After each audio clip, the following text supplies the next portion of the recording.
Manastiri i Zvërnecit vijon të mbetet një nga atraksionet turistike më të frekuentuara të Vlorës. Edhe këtë fundjavë, Zvërneci ka pritur turistë nga Kanadaja, Gjermania, Italia, Franca dhe Spanja. Jemi nga Kanadaja. Vlora është shumë e bukur, mund të bësh shumë aktivitete dhe është afër detit. Ne kemi bërë edhe një udhëtim me bark. Në manastir duhet të na shoqëronte turi, por u anulua. Ndaj vendosëm të merrnim makinën me qira dhe të vinim vetë. Nuk mund ta humbnim këtë vend. Absolutisht, do të vi përsëri në Vlorë. Më pëlqen shumë. Esattamente Lecce. Vi nga Lecce, Itali.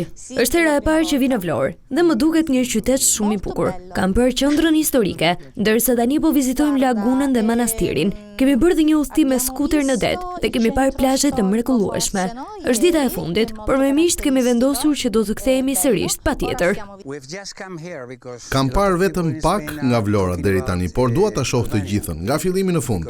Ushqimi është i mrekullueshëm. Vetë ndoshta nuk do të kthehem më sepse jam pak i moshuar, por do t'ua sugjeroj niprëve të mi. Erdha sepse shumë njerëz në Spanjë po flasin për Shqipërinë. Thonë se është një vend shumë interesant, i bukur, mikpritës dhe i lirë. I vendosur me zgjelbërimit dhe yrave të lagunës së Nartës, ky monument kulturor vijon të ngjall kurreshtje për historinë, arkitekturën dhe qetësinë që ofron.